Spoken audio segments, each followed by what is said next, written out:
Vous n'avez jamais été totalement immobile de toute votre vie. En ce moment même, alors que vous pensez être tranquillement assis, vous êtes violemment emporté par le vide absolu. Le tissu invisible de la réalité vous traverse et vous entraîne dans une course effrénée à travers l'obscurité cosmique, sans que vous ne ressentiez la moindre brise ou la plus légère vibration. Votre corps entier glisse à travers un océan d'énergie tourbillonnante, aveugle à la tempête qui gronde tout autour. Et pourtant, cette apparente stabilité pourrait s'évaporer instantanément. Si cette mer invisible dans laquelle vous flottez décidait soudainement de changer de nature, l'intégralité de vos atomes perdrait leur cohésion, effaçant votre existence de manière fulgurante sans que vous ayez le temps de comprendre pourquoi. Ce scénario apocalyptique n'est pas le fruit d'une œuvre de science-fiction, mais la conclusion terrifiante issue des mathématiques les plus rigoureuses de notre époque et des mesures de précision vertigineuses. Les instruments colossaux enfouis sous la frontière franco-suisse ont scruté les fondations invisibles de notre existence, révélant une instabilité troublante tapie au cœur des champs d'énergie qui nous entourent. La tranquillité cosmique que nous tenons pour acquise depuis des milliards d'années repose, en vérité, sur un équilibre effrayant et extrêmement précaire qui défie notre bon sens. Aujourd'hui, nous allons découvrir ce qu'est réellement le vide quantique exploré par le CERN et pourquoi notre univers pourrait s'effondrer à tout instant. Avant de partir, dites-nous en commentaire depuis quel endroit du monde regardez-vous le ciel et quelle heure il est chez vous en ce moment. Si vous aimez explorer les immensités qui nous entourent, abonnez-vous à la chaîne. C'est ce qui nous permet de continuer ce travail de vulgarisation. Entrons maintenant dans l'abîme du monde subatomique. Pour comprendre l'instabilité terrifiante du monde subatomique, il faut d'abord regarder comment la science a affronté sa plus grande peur cosmique, l'absence absolue de matière. Pendant des millénaires, une croyance inébranlable, presque religieuse, a dominé la pensée humaine. Depuis Aristote, la science s'accordait sur un principe absolu et rassurant. La nature a horreur du vide.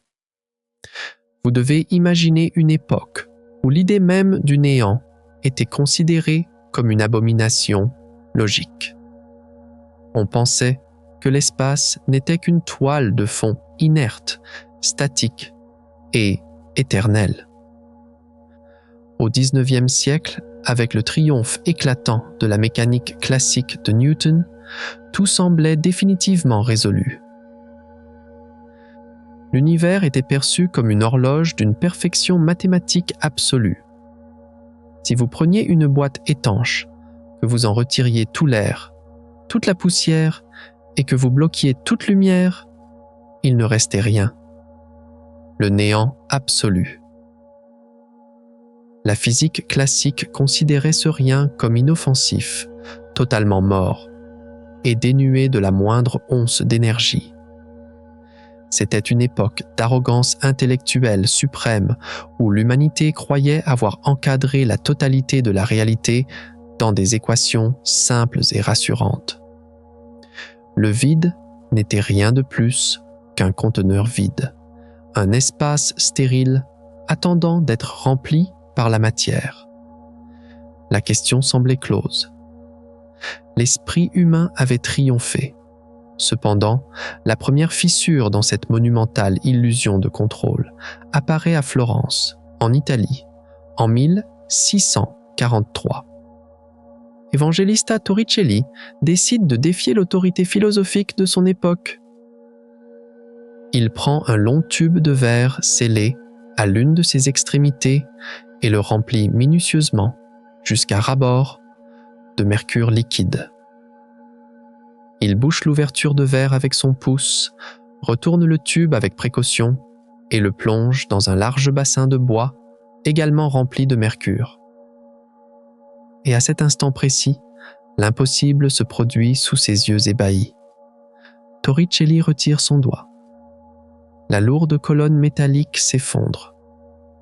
Mais elle ne se vide pas complètement dans le bassin. Elle chute, puis s'arrête brusquement à une hauteur très précise de 76 cm. Non, le véritable choc ne se situe absolument pas dans le comportement du liquide brillant. Il se trouve juste au-dessus. Dans la partie supérieure du tube de verre hermétiquement scellé, là où le mercure a lourdement chuté, un espace étrange s'est formé. Cet espace confiné ne contient pas d'air. Il ne contient pas d'eau. Il ne contient aucun gaz connu sur Terre. Pour la toute première fois dans l'histoire tumultueuse de l'humanité, un homme tient le rien entre ses mains tremblantes. C'est le premier vide artificiel jamais créé. Imaginez la sensation tenace que vous éprouvez lorsque vous tirez de toutes vos forces sur le piston d'une grande seringue en plastique dont vous avez fermement bouché l'embout avec votre doigt. Vous ressentez cette résistance invisible, cette force d'aspiration puissante qui lutte contre vous et veut violemment ramener le piston à sa place initiale. Torricelli venait de créer une petite poche de cette même résistance, une bulle de néant pur, prouvant au monde entier que le vide physique n'était pas une absurdité philosophique, mais une réalité mesurable et tangible. Le dogme séculaire venait d'éclater en morceaux. Le néant existe. Pourtant, ce n'était que le prélude d'une crise bien plus dévastatrice. Au XXe siècle, le débat sur la nature du vide se transforme en une véritable guerre cosmique, divisant les esprits les plus brillants de la planète. D'un côté de ce champ de bataille intellectuelle, Albert Einstein élabore la théorie de la relativité générale. Mais Einstein se heurte à un problème colossal. Pour empêcher son bel univers mathématique de s'effondrer inévitablement sur lui-même sous le poids écrasant de sa propre gravité, il se sent contraint d'introduire une force mystérieuse dans ses équations, la fameuse constante cosmologique. Cette constante représente une énergie intrinsèque, une force de répulsion invisible, appartenant à l'espace vide lui-même, une pression fantomatique qui repousse les galaxies les unes des autres. D'un autre côté, le physicien danois Niels Bohr et la nouvelle armée des pionniers de la mécanique quantique avancent une idée encore plus troublante et radicale. Pour l'école de Copenhague, le vide ne peut mathématiquement pas être vide. Les lois de l'incertitude quantique exigent que l'espace bouillonne en permanence, saturé d'une énergie frénétique. Les deux camps s'affrontent violemment par publications interposées. Finalement, face aux observations astronomiques d'Edwin Hubble prouvant que l'univers s'étend, Einstein cède. Il finit par rejeter publiquement sa propre constante cosmologique, la qualifiant amèrement de la plus grande erreur de sa carrière scientifique. Il croyait avoir restauré l'idée d'un vide passif et inoffensif. Mais la nature possède toujours une carte maîtresse cachée, la preuve définitive, celle qui détruit à tout jamais l'idée rassurante d'un vide paisible, survient à l'université de Columbia en 1947. Les physiciens américains Willis Lamb et Robert Rutherford conçoivent une expérience d'une précision diabolique. En s'inspirant des technologies radar développées pendant la Seconde Guerre mondiale, ils construisent un dispositif complexe. Ils dirigent un faisceau extrêmement pur de gaz d'hydrogène à travers une chambre à vide scellée, puis le bombardent avec des micro-ondes parfaitement calibrées, réglées au millionième de Hertz près. Leur objectif est de vérifier les équations de Paul Dirac. À cette époque, Le modèle mathématique de Dirac représentait la perfection absolue de la physique atomique. Selon ce modèle intouchable, deux sous-orbites très spécifiques de l'électron tournant autour du noyau devaient posséder exactement, rigoureusement, la même énergie fondamentale. Zéro différence. Aucune déviation n'était tolérée par la théorie. Or, l'expérience refuse de s'y conformer. Les aiguilles des cadrans oscillent. Les données brutes tombent avec une clarté brutale. L'expérience parle. Il y a un infime décalage. Une différence de seulement 1057 MHz s'affiche sur les instruments de mesure. Cet écart énergétique, enseigné aujourd'hui sous le nom de décalage de Lamb, déclenche un véritable séisme intellectuel. Pourquoi l'électron n'est-il pas à sa place exacte? Quelle force fantôme le pousse hors de son orbite théorique? La réponse est terrifiante.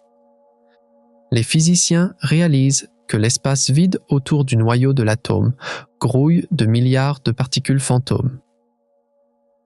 Ce sont des paires d'électrons et de positrons virtuels qui naissent littéralement de rien, jaillissent dans l'existence et meurent en se détruisant mutuellement en une fraction de milliardième de seconde. Ces fantômes invisibles heurtent l'électron réel, le bousculent sans relâche, le font trembler de manière erratique et le poussent très légèrement vers le haut sur son orbite. Pensez à une balle de ping-pong très légère posée sur une table parfaitement lisse, au milieu d'une pièce hermétiquement fermée et silencieuse. Même si absolument personne ne la touche, les courants d'air invisibles qui s'infiltrent sous la porte suffisent à la faire vibrer subtilement et à la déplacer d'1 millimètre. C'est exactement ce que subit la matière à l'échelle quantique. Le vide n'est pas mort. Le vide bout avec une violence inouïe. Néanmoins, la réalisation que le néant contient une énergie phénoménale ne fait que préparer le terrain pour un avertissement encore plus sombre. En 1977, à l'université de Harvard, le physicien Sidney Coleman décide de pousser cette logique jusqu'à son aboutissement le plus terrifiant. Un simple tableau noir et un morceau de craie lui suffisent pour bouleverser notre vision du cosmos. En s'appuyant sur la théorie quantique des champs, il démontre mathématiquement que ce vide énergétique bouillonnant, ce fondement omniprésent de notre univers, n'est peut-être pas dans son état de repos absolu.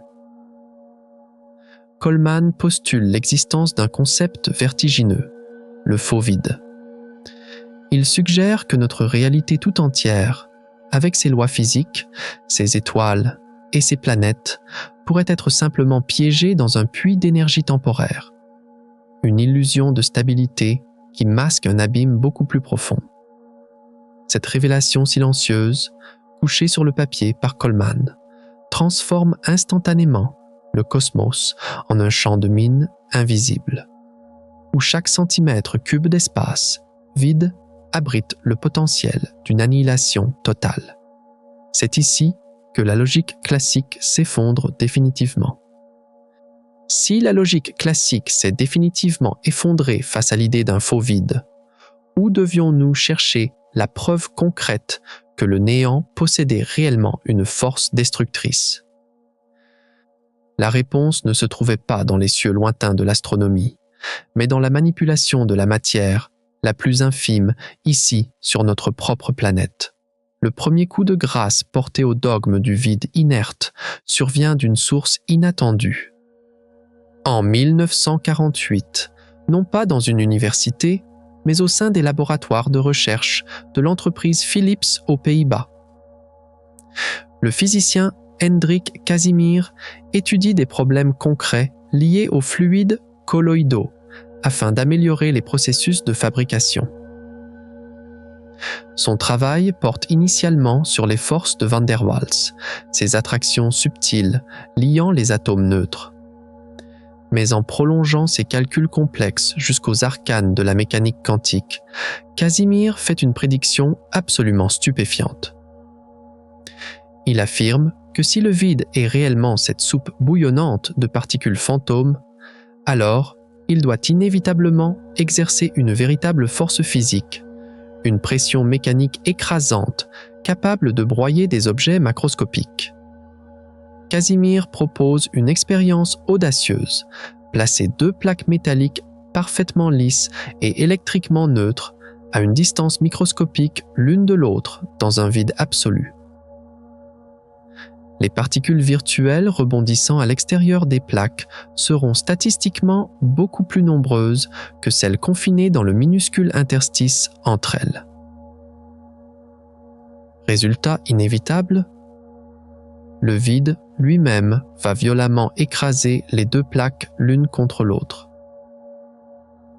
Lorsque cette force, appelée aujourd'hui l'effet Casimir, fut formellement mesurée avec une précision diabolique quelques années plus tard, le choc fut brutal. Le vide était un étau invisible. L'illusion millénaire d'un espace inoffensif volait définitivement en éclats. Ce triomphe intellectuel plonge immédiatement la communauté scientifique dans un profond chaos. L'horreur conceptuelle ne fait que commencer. Quelques années auparavant, Paul Dirac avait formulé une équation décrivant le comportement de l'électron. Cette équation, d'une élégance absolue, possédait deux solutions mathématiquement irréfutables. L'une décrivait l'électron normal et familier. L'autre exigeait formellement l'existence d'une particule identique, mais dotée d'une énergie négative.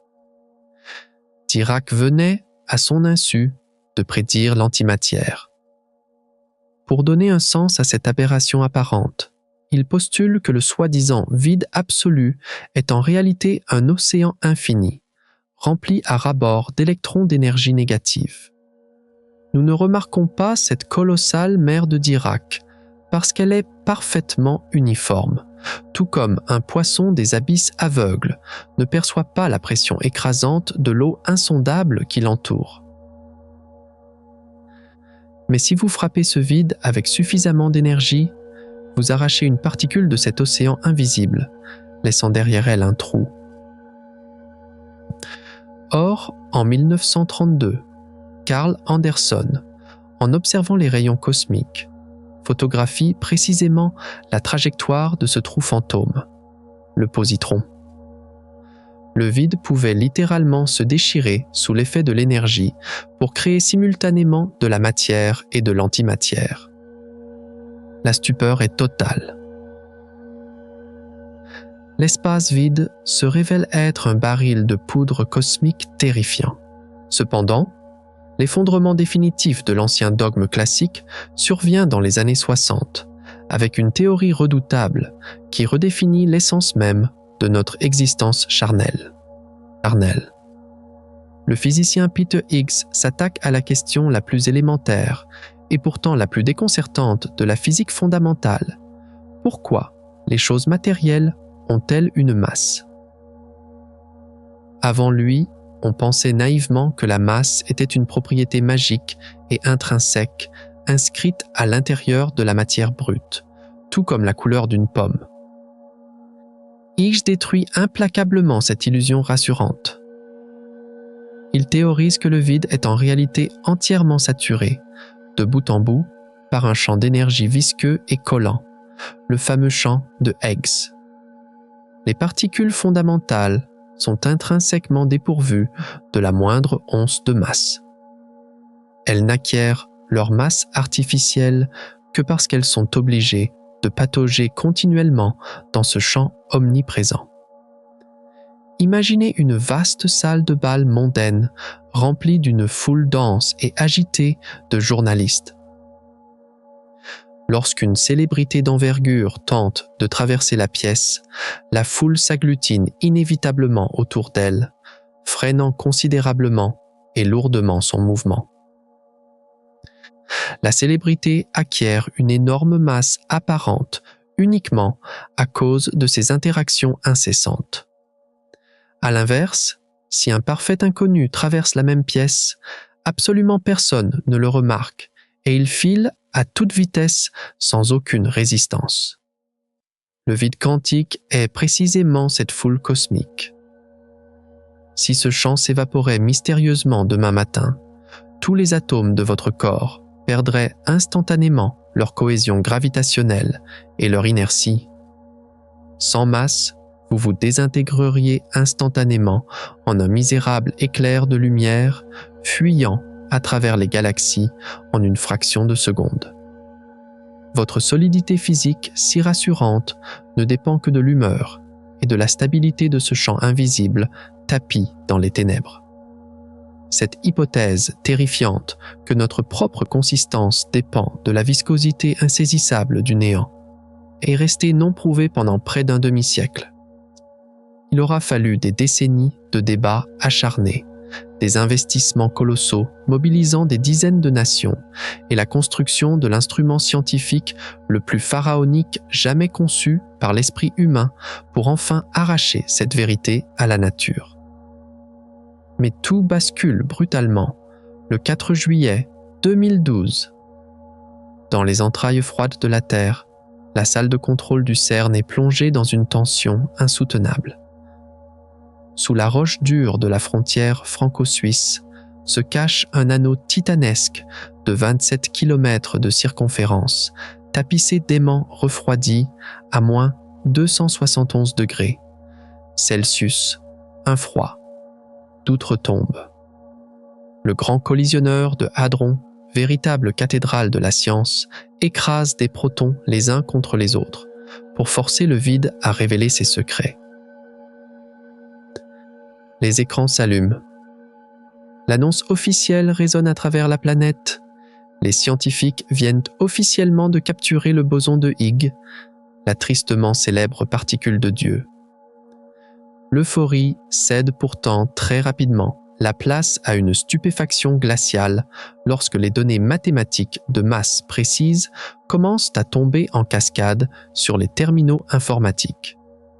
Que se passe-t-il exactement lorsque l'on calcule la masse précise de ce boson si particulier? Pourquoi les visages des plus grands théoriciens de la planète se crispent-ils soudainement d'effroi devant les écrans de contrôle clignotants? Sommes-nous littéralement assis, sans le savoir, sur une bombe à retardement cosmique infini, prête à exploser à la moindre fluctuation aléatoire? La réponse calculée par les ordinateurs est proprement vertigineuse. La masse mesurée du boson de Higgs, combinée à celle du quark top, ne se situe pas dans la zone de stabilité absolue de l'univers. Elle ne se situe pas non plus dans la zone d'instabilité immédiate, non. Par une coïncidence mathématique cruelle et d'une précision déconcertante, les valeurs mesurées par le CERN placent très exactement notre univers sur une ligne de crête mortelle. Le vide quantique dans lequel nous baignons innocemment est ce que l'on appelle métastable. Cela signifie concrètement qu'il est coincé de manière contre nature dans une fausse vallée énergétique. Il paraît totalement stable, solide, rassurant et éternel, nous donnant l'illusion tenace d'un cosmos paisible, tout comme un rocher gigantesque en équilibre extrêmement précaire au bord d'une falaise vertigineuse, balayée par les vents, paraît immobile à l'observateur naïf. Il suffit d'une seule et unique vibration de trop pour précipiter l'apocalypse quantique absolue. Le choc psychologique pour la communauté scientifique mondiale est sans précédent. L'ancienne vision d'un univers vide et sécurisant est définitivement incinérée par les algorithmes du grand collisionneur. Les physiciens se rendent compte avec horreur que le tissu de l'espace, ce champ de Higgs vital, pourrait à n'importe quel instant effectuer un glissement quantique fatal vers un niveau d'énergie inférieur. S'il trébuche par-dessus le bord de la falaise métastable, il déclenchera la naissance d'une bulle de vrai vide s'étendant à la vitesse de la lumière. le monde classique cartésien est définitivement effacé des mémoires. La menace mortelle ne vient pas de l'effondrement lointain d'une étoile mourante ou de l'approche furtive d'un trou noir supermassif errant dans notre galaxie. Non. Elle réside tapie à l'intérieur même du néant microscopique qui sépare chaque atome du sang qui coule dans vos propres veines. Les fondations majestueuses de la réalité physique se révèlent être tissées de probabilités statistiques purement mortelles.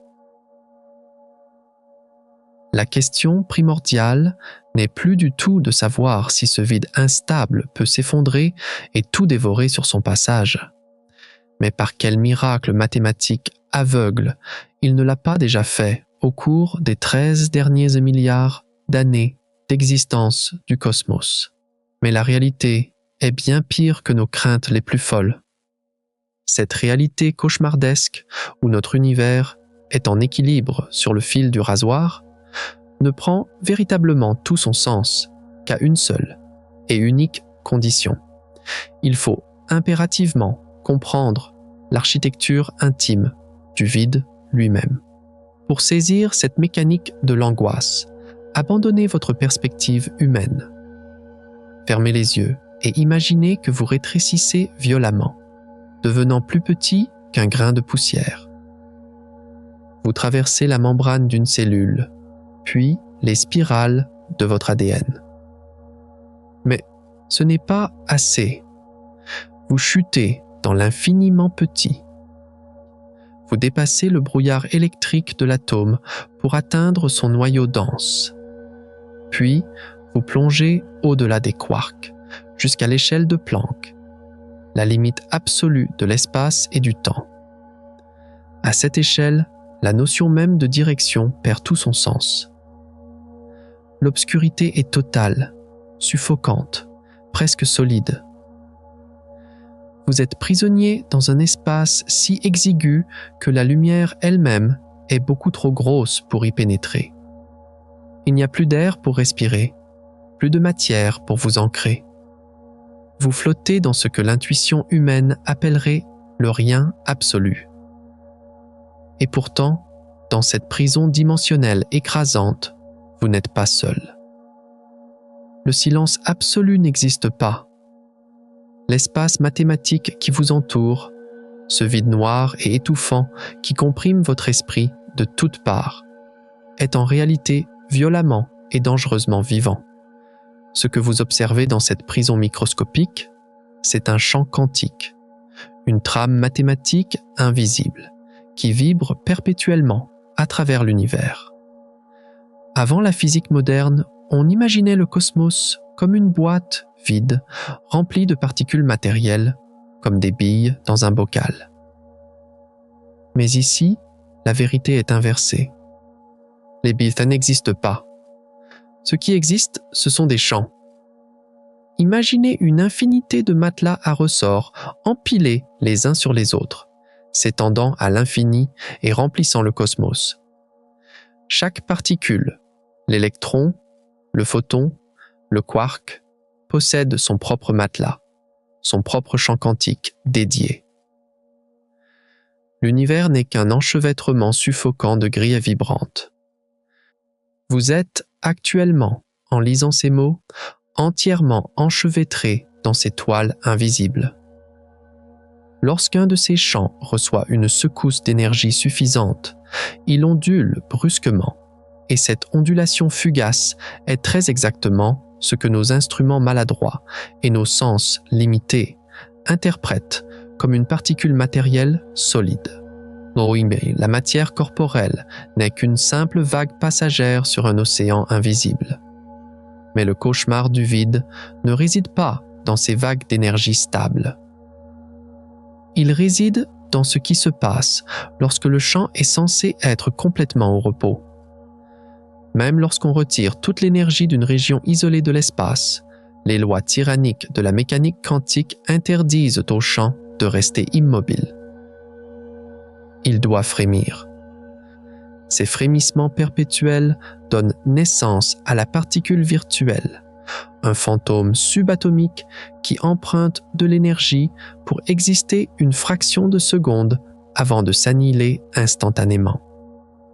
Autour de vous, dans cette obscurité étouffante et aveugle de l'échelle de Planck, des milliards de paires d'électrons et de positrons virtuels jaillissent violemment de la trame de l'espace, entrent en collision avec une fureur inimaginable et disparaissent dans l'oubli total, rendant l'énergie empruntée à l'univers. Le vide bout. Il bouillonne comme une soupe cosmique frénétique chauffée à blanc. C'est un maelstrom assourdissant de création et de destruction mathématique qui se déroule des milliards de fois par seconde, juste sous la fine surface de ce que nous percevons consciemment comme la réalité quotidienne. Vous êtes encerclés, oppressés et agressés de toutes parts par ces fantômes carnassiers qui naissent et meurent dans un chaos mathématique absolu, exerçant une pression mécanique colossale sur la trame même de l'espace-temps. Pour comprendre avec effroi pourquoi ce bouillonnement terrifiant ne détruit pas immédiatement notre fragile univers, il faut introduire une troisième notion fondamentale qui gouverne silencieusement l'énergie de ce chaos indescriptible. Les physiciens théoriques modélisent l'état énergétique du vide en utilisant le potentiel en chapeau mexicain, une configuration mathématique où l'état de repos n'est pas le centre. Imaginez un immense sombrero mexicain géométrique en 3 dimensions, avec son sommet central parfaitement bombé et son large bord relevé, formant une gouttière circulaire, une véritable tranchée énergétique, tout autour de la base de la bosse. Placez mentalement une lourde bille de plomb au sommet parfait de la bosse centrale. À cet endroit précis, la bille est en équilibre parfaitement symétrique, mais extrêmement instable. Le moindre souffle de vent quantique la ferait irrémédiablement chuter. Ce sommet central représente l'état énergétique de l'univers à l'instant exact et brûlant du Big Bang. Une symétrie mathématique parfaite, mais inévitablement condamnée à se briser.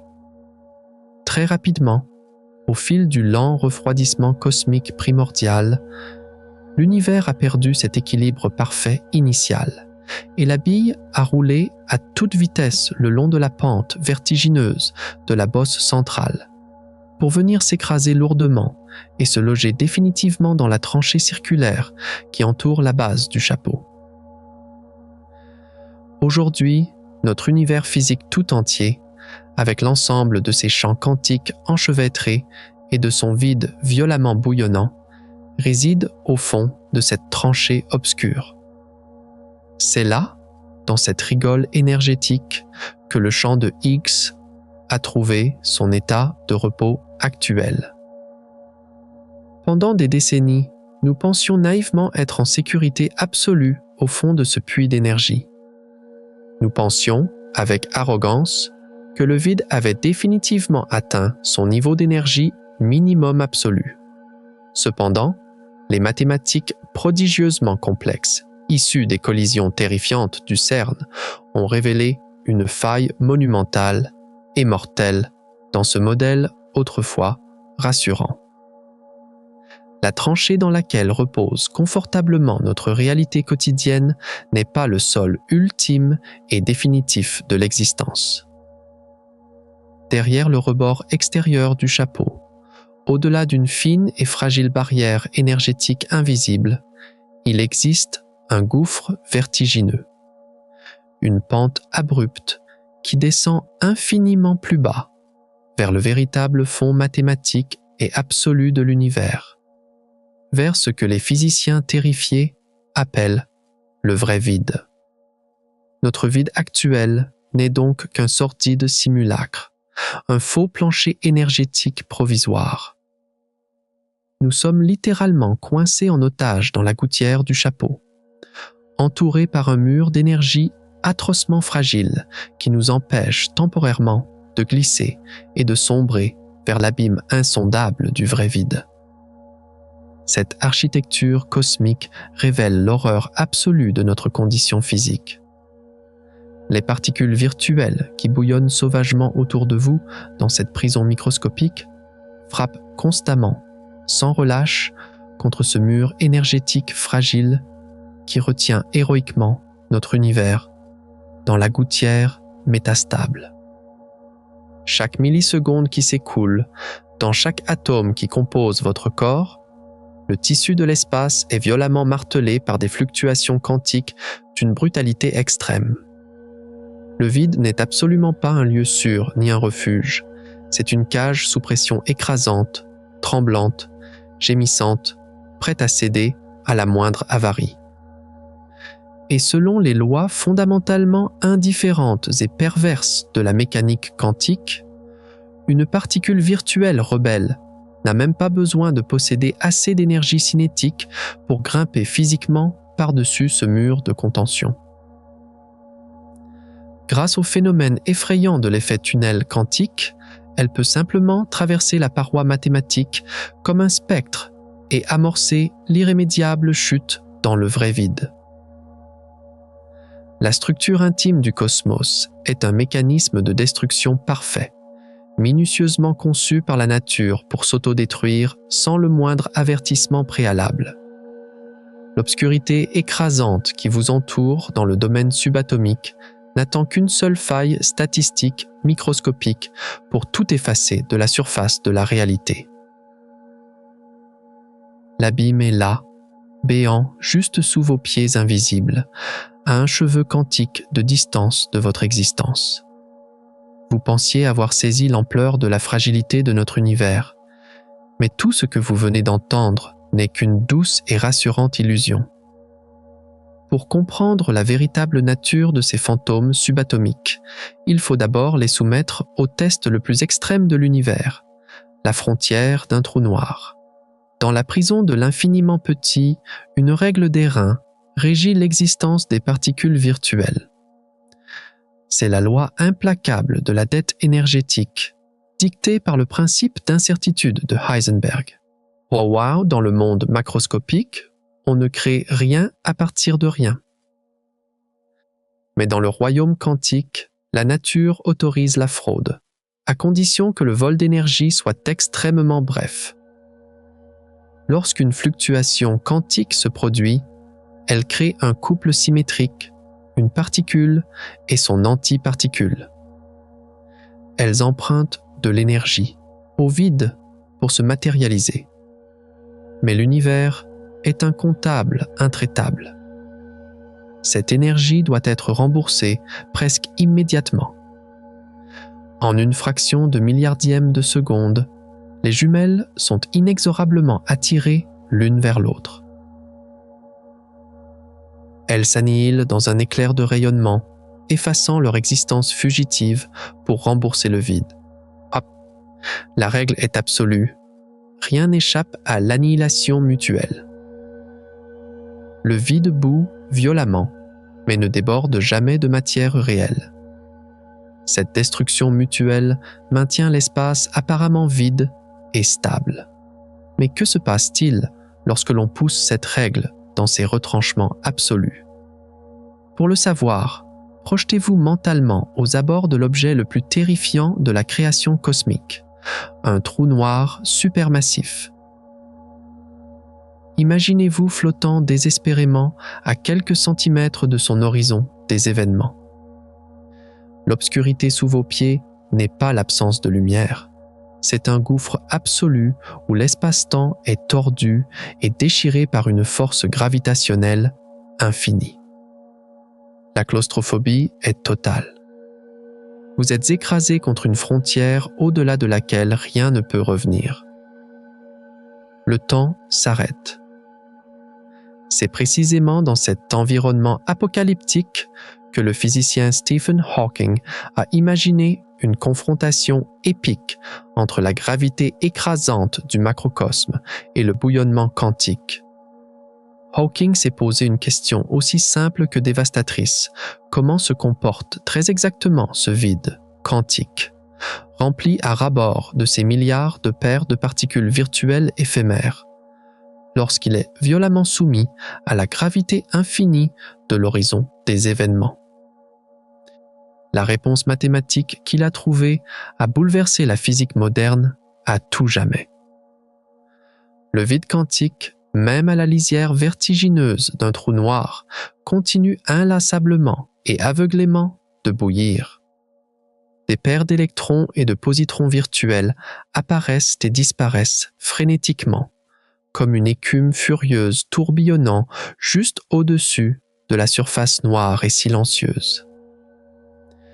Mais imaginez qu'à un moment extrêmement précis, par un pur hasard statistique de la géométrie cosmique, une fluctuation quantique majeure se produise très exactement à cheval sur la ligne mathématique invisible de l'horizon des événements. Les deux particules jumelles jaillissent dans l'existence. Par un funeste destin, l'une des particules se trouve d'un minuscule cheveu du côté sûr de la frontière, à l'extérieur, tandis que l'autre particule se matérialise d'un millimètre du mauvais côté de l'horizon, à l'intérieur du trou noir mortel. À cet instant d'une violence inouïe, la règle d'airain du vide quantique est brisée. La gravité colossale du trou noir s'empare instantanément de la particule tombée à l'intérieur et l'aspire vers la singularité. La jumelle, laissée seule du côté extérieur de l'horizon, est brutalement propulsée dans l'espace libre par le choc de la séparation. Le couple est déchiré. La collision obligatoire qui devait rembourser la dette d'énergie ne peut plus avoir lieu. L'univers est soudainement confronté à un paradoxe mathématique. Une particule virtuelle est devenue réelle et s'échappe dans le cosmos, emportant de l'énergie avec elle sans rembourser sa dette. Mais l'univers n'oublie jamais ses dettes. Puisque l'énergie ne peut être ni créée ni détruite, l'équation doit obligatoirement être équilibrée. Yoir, c'est donc le trou noir lui-même, ce monstre gravitationnel qui a séparé le couple quantique qui doit payer la facture. L'énergie nécessaire pour matérialiser la particule échappée est directement soustraite de la masse colossale du trou noir. En d'autres termes vertigineux, en déchirant le vide quantique, le trou noir s'évapore.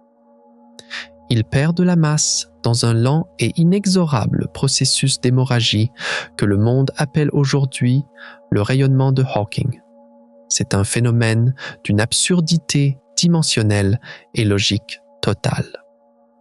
C'est très exactement comme si un moustique microscopique et d'une fragilité absolue parvenait simplement, en battant frénétiquement de ses minuscules ailes à la surface de l'eau, à aspirer et à assécher l'océan Pacifique tout entier, gigantesque et insondable, goutte par goutte, inexorablement, jusqu'à le faire disparaître complètement dans la poussière. Le monstre cosmique le plus massif et le plus destructeur de tout l'univers, une bête noire capable d'engloutir et d'écraser des systèmes solaires entiers sans sourciller, est lentement mais inéluctablement rongé, grignoté et détruit de l'intérieur par les créatures les plus minuscules et les plus éphémères de la création entière, les misérables fantômes du vide quantique. Cette victoire thermodynamique stupéfiante de l'infiniment petit sur l'infiniment grand prouve, hors de tout doute raisonnable, que le champ quantique n'est pas une simple et abstraite curiosité mathématique couchée sur un tableau noir. Il possède une véritable force mécanique et thermodynamique capable de terrasser, d'humilier et de désintégrer les géants absolus de la relativité générale d'Einstein. Mais si le fascinant rayonnement de Hawking nous révèle une vérité profondément dérangeante sur la fin inévitable des trous noirs, il nous livre surtout, en creux, un avertissement glaçant sur notre propre situation existentielle désespérée. Le mécanisme invisible qui permet au vide furieux d'arracher violemment de la masse à un trou noir supermassif démontre sans ambiguïté que la barrière théorique entre le monde virtuel et le monde réel est atrocement poreuse. Les redoutables fluctuations quantiques ne se contentent pas de frémir silencieusement et de s'annihiler dans le noir absolu. Elles ont le pouvoir terrifiant de forcer la matière solide à changer d'état, de traverser allègrement des barrières gravitationnelles réputées infranchissables, et de briser avec une désinvolture cruelle les lois les plus sacrées de la physique classique. Rappelez-vous le potentiel en chapeau mexicain dont nous avons longuement parlé. Rappelez-vous ce fragile et pathétique mur énergétique qui nous protège prétendument de la chute mortelle dans l'abîme du vrai vide. Le même phénomène quantique aveugle et destructeur qui permet à une particule fantôme de s'échapper miraculeusement d'un trou noir infini, le fameux effet tunnel, est très exactement celui qui frappe sans relâche, chaque seconde, contre le plancher protecteur de notre réalité métastable. Le vide mathématique qui vous entoure, ce même vide qui ronge et détruit les trous noirs, travaille activement, à chaque microseconde qui s'égrène, à percer la fine barrière énergétique de notre univers matériel. Vous êtes littéralement piégé dans une pièce aveugle, où un tueur invisible, indifférent et totalement infatigable tape continuellement contre les murs fins comme du papier, cherchant patiemment la faille statistique inévitable qui fera tout exploser dans un holocauste terminal. Et si ce vide redoutable décidait soudainement de retourner sa puissance dévastatrice, non pas contre un lointain trou noir mourant à l'autre bout de la galaxie, mais directement contre la trame même de notre espace-temps? Cette menace terrifiante d'une destruction quantique absolue, silencieuse et inévitable ne prend véritablement tout son sens qu'à une seule et unique condition. Il faut impérativement comprendre le mécanisme exact du cancer cosmique qui ronge secrètement notre réalité. Nous avons établi que le champ de Higgs, cette trame invisible qui maintient la cohérence de chaque atome, est métastable. Il repose en équilibre précaire au fond du chapeau mexicain, retenu par un mur énergétique. Le vide qui nous entoure n'est pas mort, c'est un océan bouillonnant de particules virtuelles. Oh, as-tu imaginé qu'à un instant précis, dans un coin arbitraire de l'univers, une fluctuation quantique exceptionnellement violente se produise? Ou qu'une particule virtuelle utilise l'effet tunnel pour traverser silencieusement la barrière protectrice? Le tissu de l'espace, à ce point microscopique, s'effondre dans le gouffre. Il chute de notre fausse réalité pour atteindre le fond absolu de l'univers, le vrai vide. C'est l'équivalent cosmique d'une mutation génétique fulgurante. Dans votre organisme, un cancer ne commence jamais comme un envahisseur massif. Il commence de manière microscopique et silencieuse. Une seule cellule, parmi les trilliards qui vous composent, commet une erreur de transcription. Ignorant les lois de l'organisme, cette cellule rebelle se met à se reproduire frénétiquement, transformant le tissu sain en une masse nécrotique. Dans l'espace, la chute d'un seul point vers le vrai vide crée exactement cela. La première cellule cancéreuse de l'univers. Une anomalie mortelle prête à tout dévorer. C'est une bulle microscopique de vraie réalité. À l'intérieur, le champ de Higgs a trouvé un niveau d'énergie plus bas. Les conséquences de cette chute sont totalement apocalyptiques pour la matière. La nature déteste les déséquilibres. Dès que cette première bulle de vrai vide naît, la différence d'énergie colossale entre notre univers et l'intérieur de la bulle crée une pression mécanique incalculable vers l'extérieur. La bulle s'étend avec fureur pour dévorer le cosmos. La frontière de cette anomalie, le mur de la bulle, n'est pas une mince pellicule inoffensive. C'est un tsunami d'énergie purifiée, brûlant avec une intensité qui ferait passer le cœur explosif de milliards de supernovas pour la flamme vacillante d'une allumette. Mais la chaleur de cette onde de choc n'est pas le véritable danger. Le cauchemar réside à l'intérieur de la bulle. Les lois fondamentales de la physique ne sont valables que dans notre faux vide actuel. Dès que le mur balaye une région, il réécrit instantanément le code source de l'existence. À l'intérieur de ce vrai vide quantique, la force électromagnétique change de nature. La force nucléaire forte s'évapore comme une brume. Sans cet ancrage, les noyaux atomiques se désagrègent immédiatement. Les électrons perdent leurs orbites et les quarks refusent de rester liés. La chimie complexe qui permet à vos neurones de traiter l'information, à votre cœur de battre et à votre ADN de conserver vos mémoires devient instantanément impossible. Tout ce que le mur touche ne se contente pas de brûler, il cesse physiquement d'exister en tant que matière structurée. La progression implacable de cette anomalie est inéluctable. Le mur quantique avance. Rien ne peut l'arrêter. La lumière est engloutie. Les atomes se disloquent. L'ADN se vaporise instantanément. La chair devient néant. Les étoiles meurent silencieusement. L'univers tout entier s'éteint. L'angoisse viscérale et insupportable de cette apocalypse quantique finale, ce que les cosmologistes appellent très officiellement la désintégration du vide cosmique, réside sournoisement dans un détail mathématique particulièrement sadique et cruel, dicté par la relativité restreinte. L'expansion féroce de la bulle de vrai vide est directement propulsée par la libération foudroyante d'une quantité infinie d'énergie potentielle accumulée silencieusement pendant des milliards d'années dans la gouttière précaire de notre chapeau mexicain. Propulsé par cette énergie colossale inextinguible, le mur incandescent et mortel de la bulle ne se déplace pas à la modeste vitesse du son, ni même à une infime fraction de la vitesse cosmique maximale.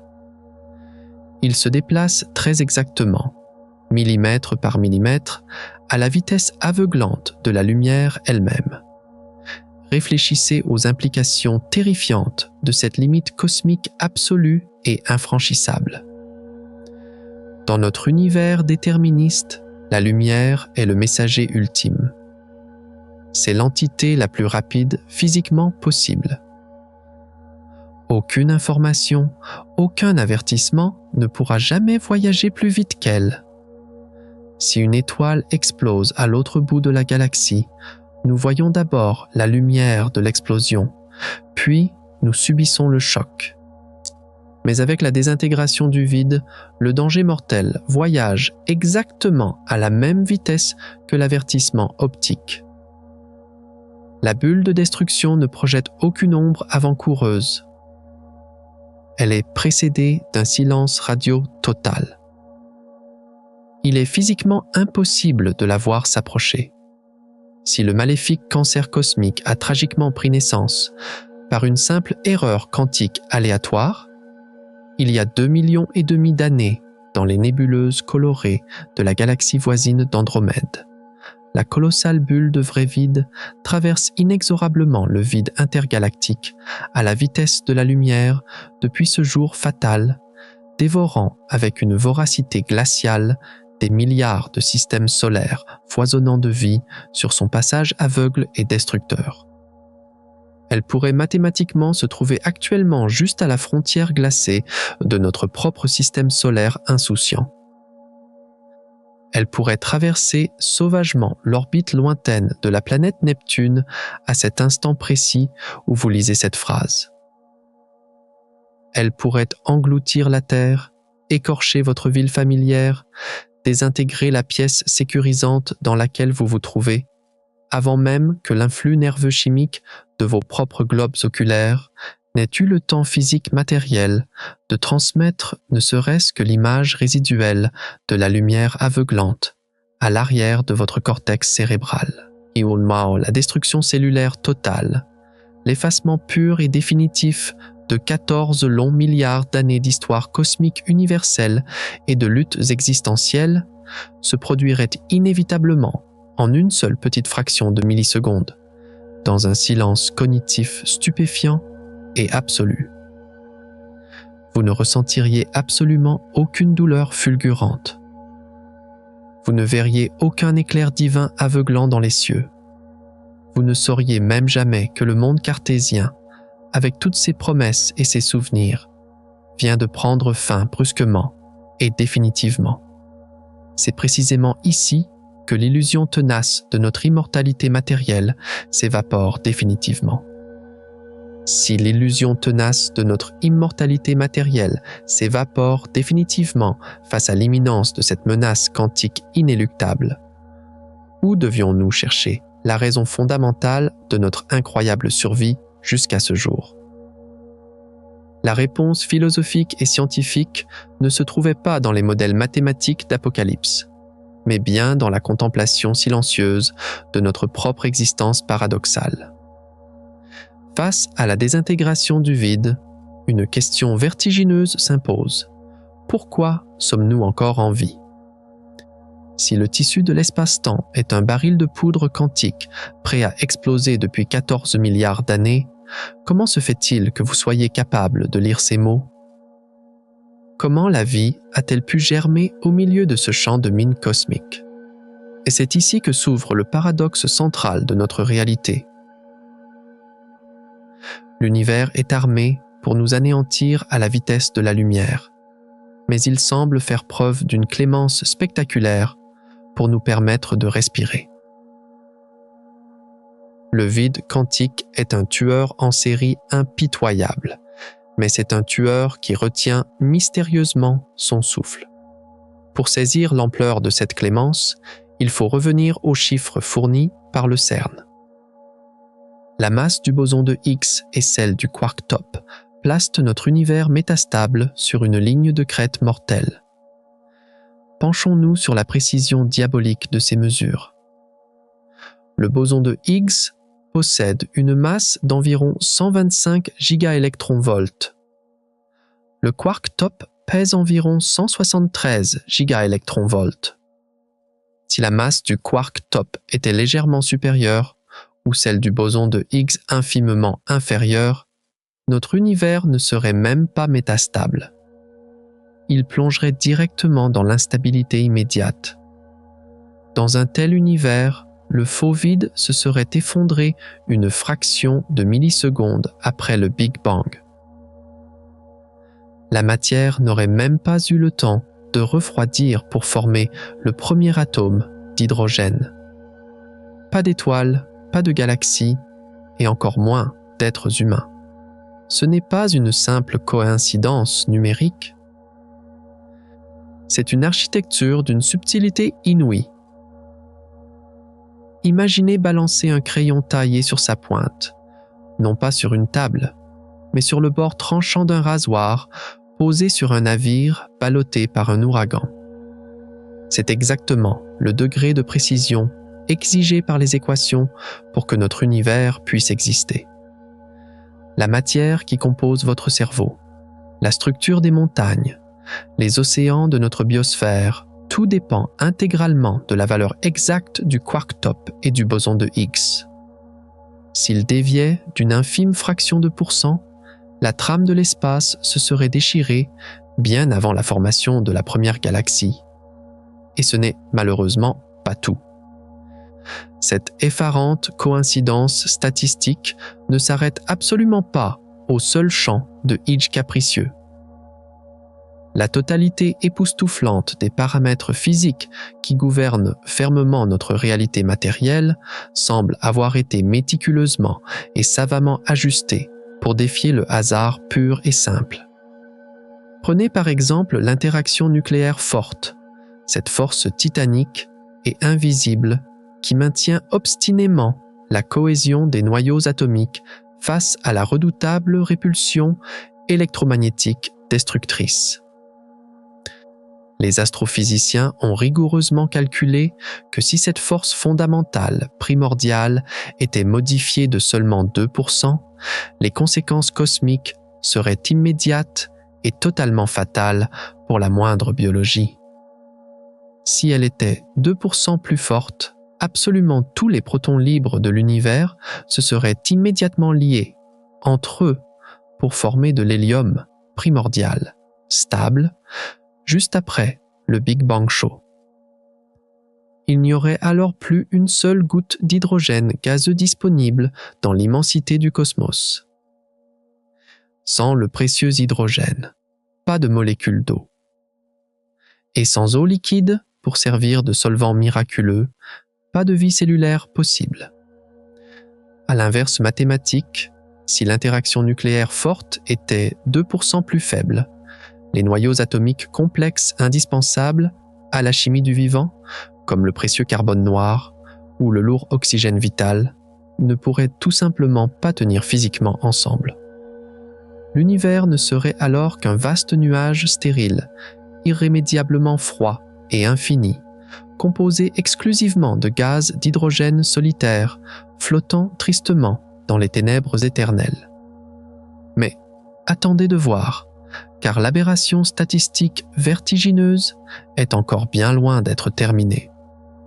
Si vous pensez naïvement que la force nucléaire forte est l'unique et miraculeuse exception, considérez un instant l'expansion géométrique même de l'univers, dictée silencieusement par la mystérieuse énergie sombre ou la fameuse constante cosmologique d'Einstein.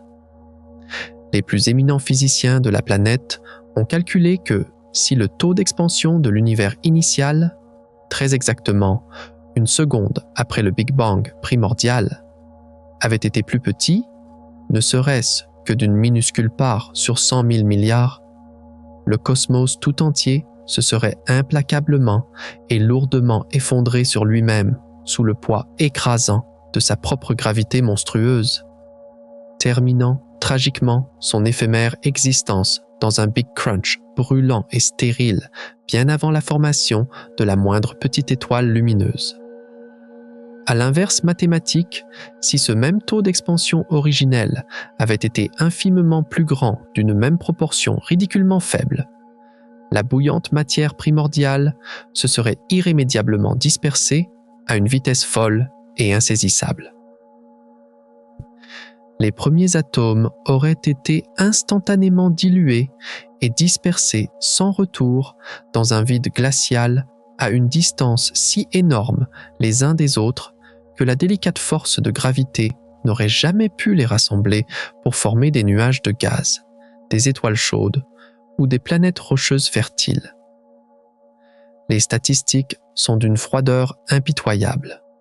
La probabilité mathématique que toutes ces constantes universelles tombent simultanément, miraculeusement et par pur hasard dans la fenêtre microscopique permettant la vie est virtuellement indiscernable de zéro absolu. Face à cet improbable miracle mathématique, face à cet ajustement cosmique miraculeux et infiniment précis qui nous maintient mystérieusement en vie au-dessus du gouffre quantique sans fond, la communauté scientifique internationale a formulé une réponse philosophique profonde, élégante, connue sous le nom de principe anthropique.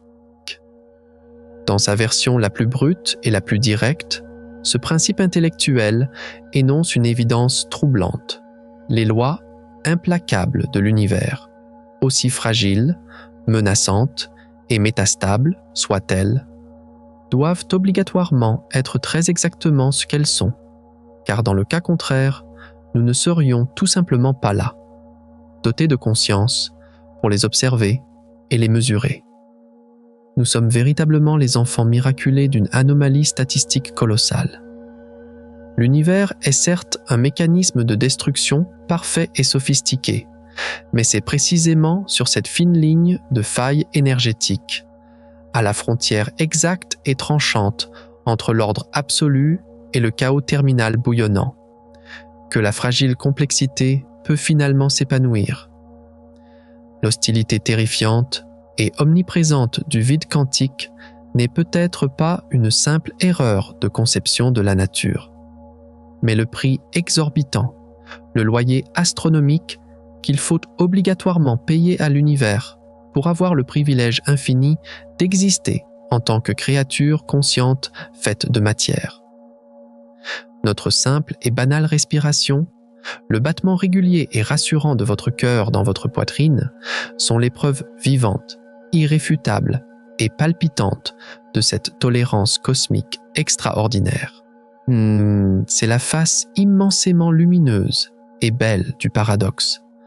Un cosmos qui danse dangereusement au bord de l'annihilation totale, mais qui retient sa lame tranchante juste assez longtemps pour nous permettre, avec grâce, d'ouvrir les yeux et d'admirer les étoiles. Mais cette explication séduisante et profondément rassurante cache en réalité une vérité bien plus sombre. Cette explication séduisante d'un ajustement miraculeux, d'un univers apparemment taillé sur mesure pour la conscience, ne prend véritablement tout son sens qu'à une seule et unique condition. Il faut avoir le courage implacable de faire face aux conséquences philosophiques terrifiantes qu'elle implique secrètement pour notre place dans le cosmos. L'univers a-t-il été minutieusement conçu sur mesure pour nous accueillir avec bienveillance? Sommes-nous le but ultime et sacré de cette ingénierie cosmique vertigineuse, ou un simple accident de parcours mathématique dénué de tout sens? Le principe anthropique cache en réalité un poison mortel pour l'ego humain. Si l'on refuse l'idée d'un concepteur divin, il n'y a qu'une seule façon d'expliquer comment notre univers a pu tomber sur les valeurs permettant la vie. Le triomphe absolu de la force statistique brute. C'est la théorie glaçante du multivers. Pour la comprendre, il faut s'enfoncer dans l'inflation cosmique éternelle. Les physiciens postulent que notre univers n'est qu'un grain de sable sur une plage infinie. L'espace fondamental s'étend avec une violence inouïe. Dans ce tissu en expansion, des fluctuations provoquent un ralentissement, formant des bulles isolées, des poches d'espace-temps. Chaque bulle est un univers. Et puisque ce processus d'inflation est mathématiquement éternel, le nombre d'univers générés n'est pas simplement grand, il est littéralement infini. Dans cet océan bouillonnant, chaque bulle qui naît hérite de paramètres physiques totalement arbitraires.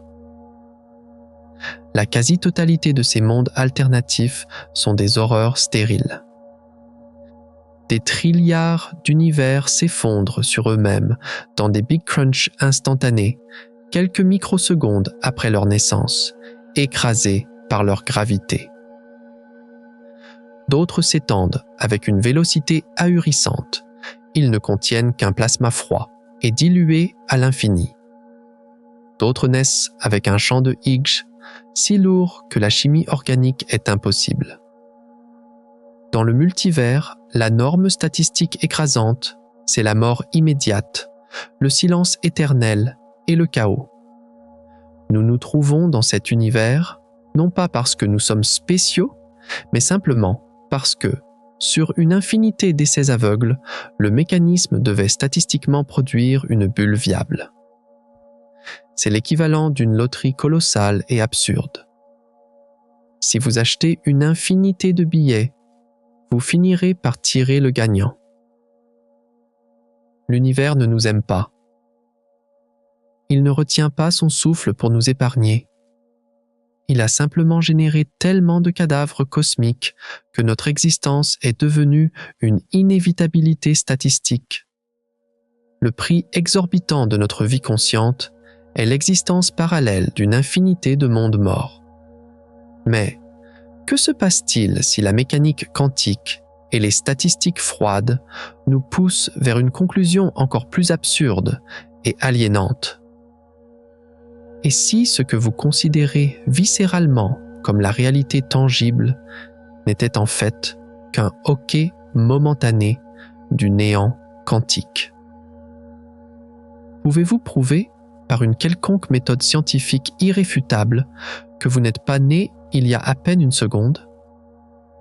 Pour comprendre la profondeur vertigineuse de cette angoisse, il faut plonger dans l'un des paradoxes les plus redoutables et les plus cauchemardesques de toute l'histoire de la physique, le paradoxe du cerveau de Boltzmann.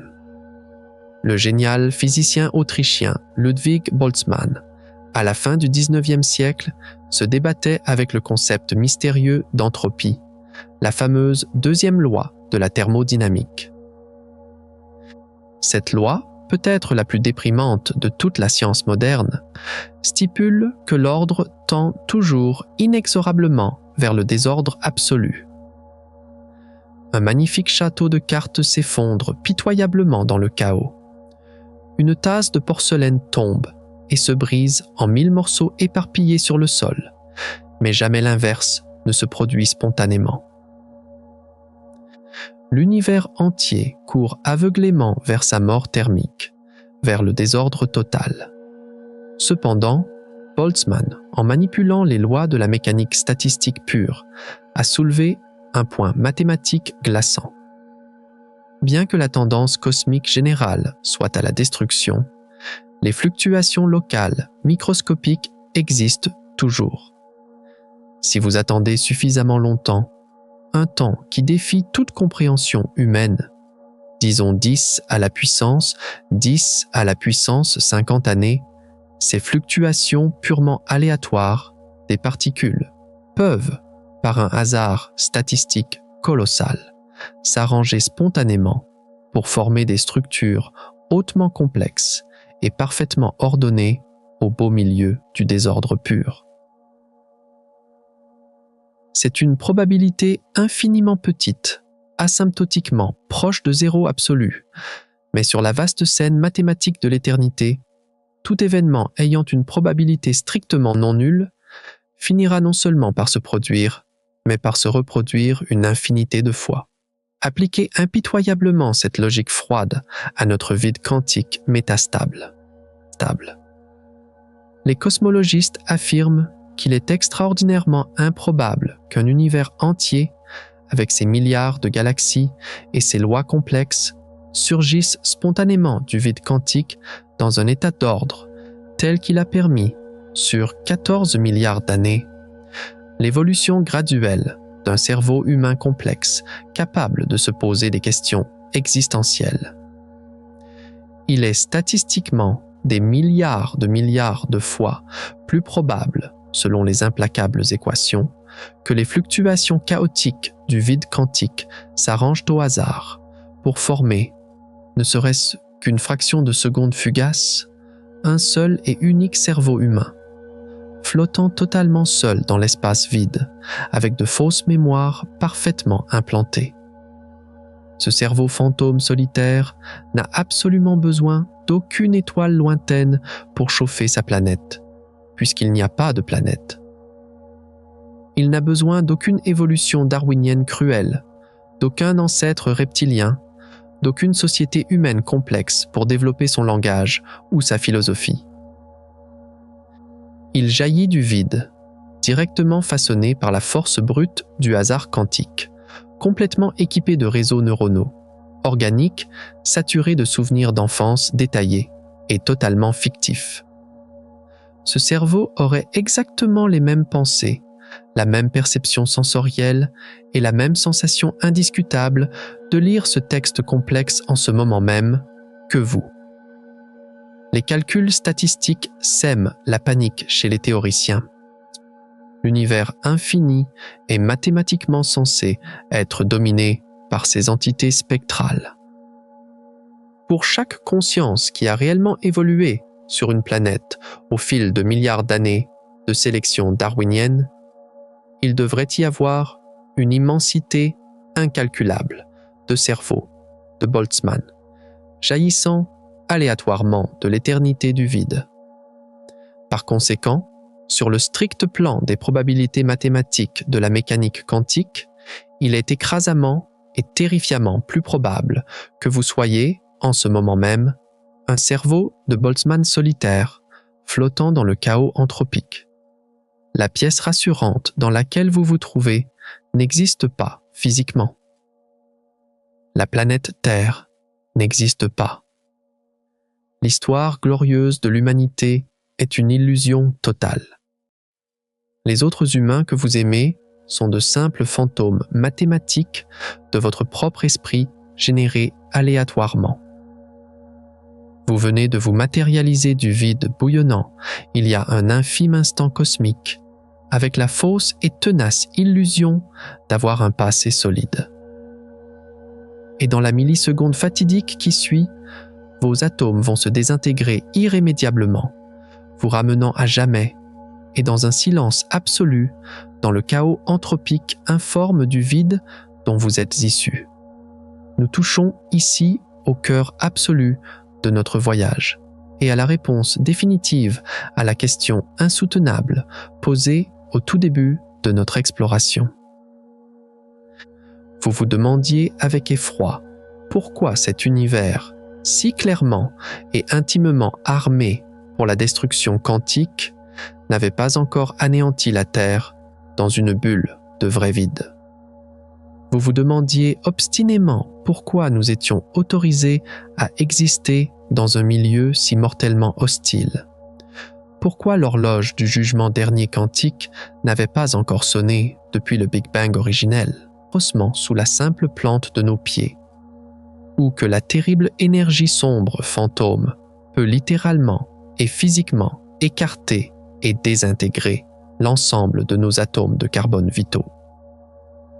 Mais malgré la lourdeur implacable de ce redoutable diagnostic scientifique accablant, notre vaillante petite espèce pensante refuse fermement et obstinément de sombrer passivement dans le grand silence ignorant et dégradant. L'imposant collisionneur, LHC, le remarquable satellite cartographe, Planck, le merveilleux télescope géant James Webb, ne sont absolument pas seulement des outils technologiques de mesure scientifique complexes, ils sont les lumineux et glorieux symboles d'une rébellion absolue, frontale et courageuse de la conscience mortelle contre l'éternité du vaste néant vide. Ils prouvent avec une arrogance magnifique que même si l'univers matériel colossal s'acharne très méthodiquement, aveuglément et sans relâche à nous détruire un jour avec une hostilité froide et dénuée de toute émotion, une infime fraction microscopique de ce même vaste univers hostile, notre propre cerveau humain, organique, rudimentaire et conscient, a majestueusement réussi le grand exploit d'échapper totalement à la triste cécité cosmique naturelle pour comprendre en profondeur le mécanisme d'horlogerie mathématique complexe même de sa propre et triste exécution finale. Nous sommes devenus, par un simple hasard de l'évolution, le grand et redoutable univers immense qui se regarde lui-même sans ciller dans le miroir des belles mathématiques froides, dorénavant très pleinement et tristement conscient de sa propre fin, mais ardemment déterminé à en disséquer intellectuellement chaque rouage géométrique fascinant, bien avant que les toutes dernières petites lumières stellaires ne s'éteignent à jamais dans la nuit absolue. C'est précisément ici que notre misérable impuissance biologique absolue se transforme soudainement en une victoire intellectuelle fulgurante et immortelle. Cette victoire intellectuelle ne prend véritablement tout son sens qu'à une condition. Il faut avoir le courage d'admettre que notre ignorance dépasse encore de très loin notre savoir naissant. Malgré les triomphes techniques du LHC ou les clichés somptueux du télescope James Webb, le modèle standard de la physique des particules est, au fond, profondément brisé. Nous avons réussi à assembler les pièces du bord d'un immense puzzle cosmique, nous offrant l'illusion de maîtriser le plateau de jeu, mais le centre vertigineux de l'image, là où se cache les véritables mystères, nous échappent totalement et cruellement. Croire que nous avons compris la trame de l'univers sous prétexte d'avoir mesuré la masse du boson de Higgs, c'est exactement comme prétendre avoir percé à jour la psychologie humaine des milliards d'habitants de la Terre en observant brièvement le comportement d'une unique fourmi égarée sur un trottoir parisien. Le gouffre insondable entre ce que nous mesurons minutieusement avec nos gigantesques machines et ce que nous ignorons massivement dans l'obscurité intergalactique est d'une profondeur abyssale et viscéralement terrifiante pour tout esprit rationnel contemporain. Quels sont les fantômes théoriques persistants qui hantent les nuits des plus brillants physiciens? Le premier mystère concerne la matière noire. Nous savons qu'elle est mathématiquement là, car nous observons son effet gravitationnel écrasant sur la lente rotation des vastes galaxies spirales. Sans sa colle gravitationnelle invisible, la Voie lactée se disloquerait instantanément. Pourtant, cette étrange matière refuse catégoriquement de réagir avec la lumière. Est-elle composée de mystérieuses particules exotiques, comme les insaisissables WIMPs, qui glissent indétectables à travers nos corps organiques en ce moment même? Ou nos vénérées équations de la gravité de Newton et d'Einstein sont-elles tout simplement fausses à très grande échelle galactique? Le deuxième mystère est l'instabilité potentielle de l'énergie sombre. Si cette force mystérieuse et menaçante qui étire l'espace-temps n'est pas une simple constante cosmologique immuable, mais un champ d'énergie purement dynamique et évolutif, alors la chronologie exacte et calculée du terrifiant Big Rip pourrait brutalement s'accélérer drastiquement du jour au lendemain, sans le moindre préavis astronomique observable. Mais le plus grand scandale intellectuel de la physique moderne réside dans l'incompatibilité flagrante entre nos deux théories scientifiques les plus précieuses. D'un côté, la mécanique quantique décrit le monde microscopique chaotique des atomes et du faux vide. De l'autre, la relativité générale d'Einstein modélise avec une pure élégance la gravité et la courbure macroscopique de l'espace-temps. Mais essayer de mathématiquement fusionner sur un tableau noir ces deux grands piliers pour comprendre ce qui se passe exactement au centre infiniment dense d'un trou noir supermassif ou lors de la première fraction de seconde du Big Bang, et vos belles équations s'effondrent immédiatement en crachant des infinités mathématiquement impossibles et absurdes. Pourquoi la force de gravité refuse-t-elle si obstinément d'être quantifiée? Les ardents partisans de la théorie des cordes suggèrent audacieusement que les particules ne sont pas des petits points matériels, mais de microscopiques boucles d'énergie vibrant dans un espace-temps extrêmement complexe, à 10 ou 11 dimensions géométriques invisibles. Mais ces dimensions supplémentaires, enroulées, existent-elles réellement physiquement dans la nature, ou ne sont-elles que d'élégantes rustines mathématiques inventées de toutes pièces pour masquer notre incompréhension absolue du monde réel? Comment pourrions-nous jamais tester physiquement de telles hypothèses extrêmes, alors que les énergies colossales nécessaires pour briser l'espace-temps à ce niveau fondamental dépasseraient de très loin les capacités matérielles totales d'un collisionneur qui ferait la taille immense de notre propre galaxie entière? Posez-vous sincèrement la question fondamentale ce soir, dans le grand silence rassurant de votre chambre, lorsque vous contemplerez le ciel étoilé. Sommes-nous véritablement en train de découvrir patiemment les lois objectives d'un univers extérieur lointain, ou sommes-nous malheureusement prisonniers des strictes limites biologiques de notre propre cortex de primates évolués, incapables de concevoir la véritable architecture multidimensionnelle du cosmos? Pouvons-nous avoir la moindre certitude philosophique inébranlable de ne pas évoluer banalement au cœur même d'une gigantesque simulation informatique holographique, dont les étranges limites quantiques que nous heurtons avec nos collisionneurs ne seraient finalement que la capacité de calcul matériel saturée du système hébergeur? Et si la logique mathématique elle-même, notre seul outil intellectuel, le plus tranchant et le plus sacré, n'était finalement qu'un pauvre langage humain hautement subjectif, un dialecte cérébral local et très limité, totalement inadapté pour décrire valablement le vide quantique originel et capricieux, qui vous garantit, de manière absolument irréfutable, que les célèbres constantes fondamentales de l'univers que nous mesurons si méticuleusement ne sont pas discrètement en train de muter silencieusement, se préparant à effacer l'ensemble de la matière physique d'un seul trait de plume statistique cosmique.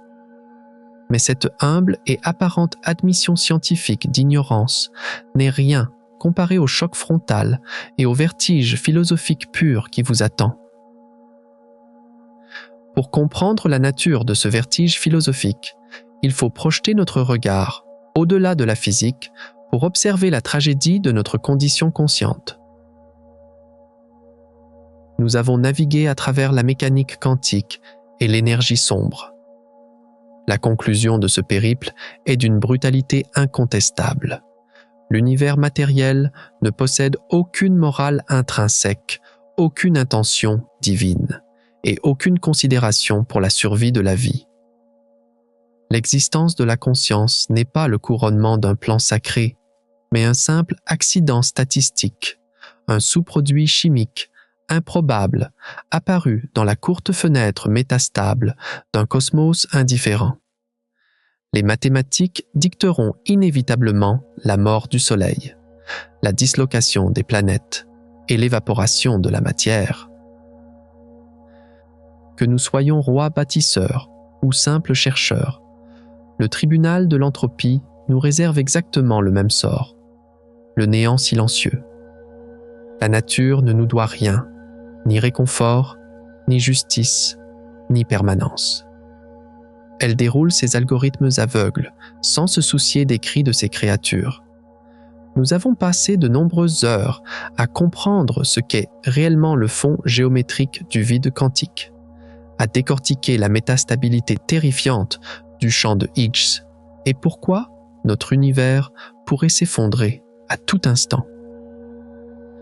Face à cette omniprésence écrasante de la mort thermodynamique absolue, la réaction la plus logique de l'esprit humain primitif serait de sombrer rapidement dans un nihilisme totalement paralysant.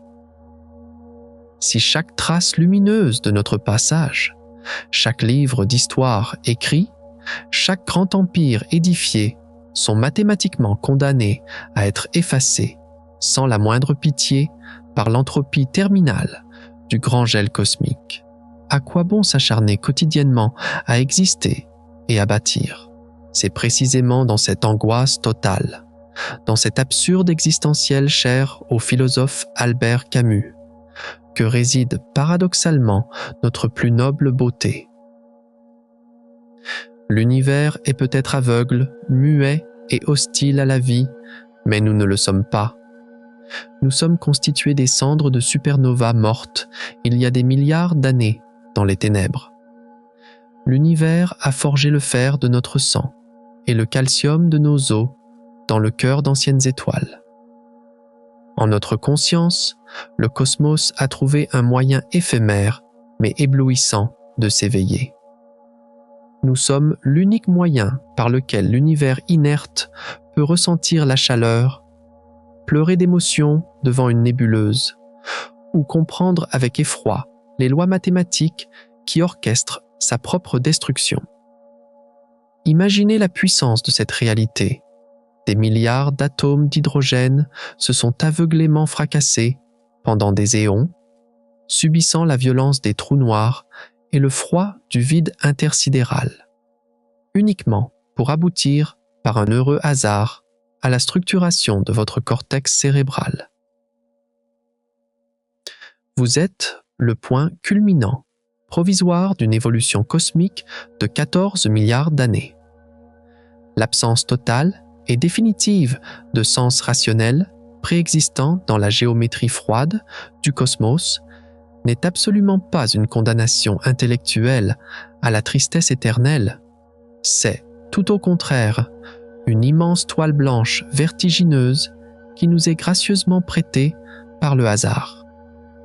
Puisque le faux vide quantique capricieux ne nous dicte absolument aucun but sacré, puisque l'étrange énergie sombre ne se soucie pas de préserver notre riche héritage culturel, il nous incombe héroïquement, à nous seuls, petits primates, conscients, perchés sur un frêle rocher, humide, en orbite, de forger notre propre sens de l'existence dans les ténèbres absolues.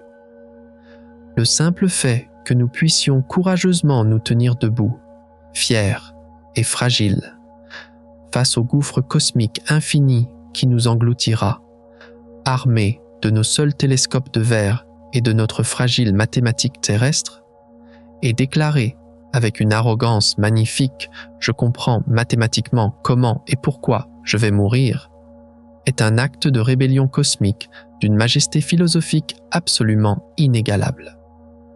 Nous sommes et resterons de très petites étincelles organiques, fugaces, perdues dans la colossale obscurité spatiale, mathématiquement condamnées à s'éteindre à jamais. Mais pendant un très bref et incroyablement merveilleux instant géologique miraculeux, nous aurons au moins réussi l'improbable et grandiose exploit d'éclairer la nuit cosmique. Pensez-vous que notre univers soit le seul, ou ne sommes-nous qu'une petite bulle instable perdue dans un océan cosmique infini? Partagez vos théories dans les commentaires ci-dessous. Si vous voulez continuer à explorer les mystères les plus terrifiants de la physique avec nous chaque semaine, abonnez-vous immédiatement à la chaîne et activez la cloche. Parce que la semaine prochaine, nous irons encore plus loin dans les ténèbres. Nous analyserons les récentes données du télescope James Webb, qui pointent vers une conclusion véritablement effrayante. L'univers fait partie de quelque chose de bien plus grand.